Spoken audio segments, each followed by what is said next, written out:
और इस वक्त एक बड़ी खबर सीधी आपको बता दें, पाकिस्तान को संबोधित करेंगे शहबाज शरीफ। शाम 7:30 बजे का समय बताया गया जब ये संबोधन होगा। पाक को संबोधित करेंगे पीएम शहबाज। पाक के रक्षा मंत्री का कबूलनामा। रही म्यान में हुई है बड़ी तबाही, ये बता दें आपको, रही म्यान में बड़ी तबाही की गई है। ये इस वक्त की बड़ी खबर आपको बता रहे हैं। पाकिस्तान पीएम शहबाज शरीफ शाम 7:30 बजे पाकिस्तानी आवाम को संबोधित करते हुए नजर आएंगे।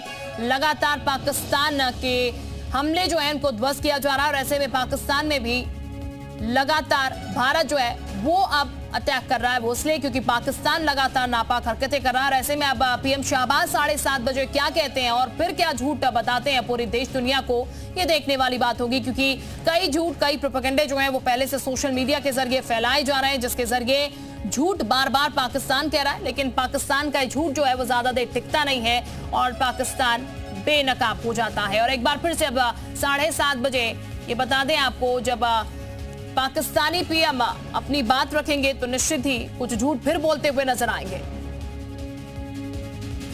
तो ये इस वक्त की बड़ी खबर हम आपको बता रहे हैं। और अनुपम तिवारी जी इस वक्त हमारे साथ जुड़ चुके हैं पूर्व वायुसेना से। बहुत स्वागत सर आपका जी उत्तर प्रदेश उत्तराखंड पर। अनुपम जी, अब कहा जा रहा है 7:30 बजे पाकिस्तानी पीएम संबोधित करने वाले हैं। ये मानकर चला जाए फिर एक झूठ का पुलिंदा जो है वो पूरे देश को, पाकिस्तान की जनता को बताने की कोशिश की जाएगी। दरअसल उनके पास सच बताने के लिए कुछ है ही नहीं। जब सच नहीं होता तो आपको सिर्फ और सिर्फ मिस इन्फॉर्मेशन का सहारा लेना पड़ता है। पाकिस्तान के प्रधानमंत्री शहबाज शरीफ आज फिर कुछ फेंकने वाले हैं और हम लोगों को सिर्फ ये देखना है कि वो क्या क्या फेंकते हैं। भारत सरकार ने आज स्पष्ट किया है, देखिए अगर आज की जो प्रेस ब्रीफ को अगर आप समझें तो उन्होंने साफ साफ कहा हिंदुस्तान की तरफ से कि पाकिस्तान के अंदर इस समय एक पैरेलल एक स्ट्रेटजी चल रही है पाकिस्तान की, जो कि एक मिस इन्फॉर्मेशन फैलाने की। पाकिस्तान झूठ पर झूठ बोलता जाएगा और ये वही देश है जिसने 1971 की जंग को भी अपने देश में यही बता रखा है कि वो तो हमने जीत ली थी। 1971 का जंग जीत लेने के बाद फिर हमारे 2 टुकड़े हो गए थे।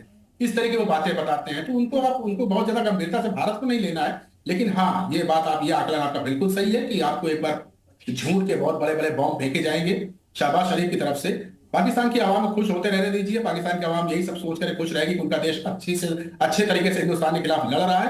हालांकि बात ये है, सीधे तौर पर कहा जाए पाकिस्तान अपनी जो आवाम है, क्योंकि जंग नहीं चाहती कोई भी आवाम, चाहे वो भारत की हो या फिर पाकिस्तान की हो, लेकिन अपनी आवाम का इस्तेमाल कर रहा है और सीधे तौर पर एक जो नॉर्म्स होते हैं लड़ाई के उनको भी यहाँ पर तोड़ता हुआ नजर आ रहा है। क्योंकि हम सिविलियंस पर अटैक नहीं कर रहे हैं, लेकिन पाकिस्तान सीधे वो इलाके ध्वस्त करने की कोशिश कर रहा है या फिर उन पर अटैक कर रहा है जहां पर सिविलियन ज्यादा हैं। पाकिस्तान हमारे मंदिरों को निशाना बना रहा है, पाकिस्तान हमारे गुरुद्वारों को निशाना बना रहा है, पाकिस्तान हमारे हॉस्पिटल्स को निशाना बना रहा है और हमारे स्कूल्स को निशाना बना रहा है। तो साफ साफ समझ में आता है कि पाकिस्तान की मंशा इस तरह की है कि वो उसके पास कुछ है नहीं करने के लिए। वो हमारी मिलिट्री को निशाना बना ही नहीं सकता है। वो हमारे ऊपर तमाम कोशिशें कर रहा है मिलिट्री इंस्टॉलेशन को हिट करने की, लेकिन उसकी सारी मिसाइलें पाकिस्तान के या तो अंदर ही गिर जा रही हैं या तो भारत की सीमा पे आती हैं तो हमारे इंटरसेप्टर उसको हवा में नष्ट कर देते हैं। तो ये बात तो पाकिस्तान की आवाम को भी पता है, पाकिस्तान की सेना को भी पता है कि उनकी जो काबिलियत है उस हिसाब से वो हिंदुस्तान की सेना से। बिल्कुल सर, मैं वापस आपके पास लौट रही हूँ। पाकिस्तान जान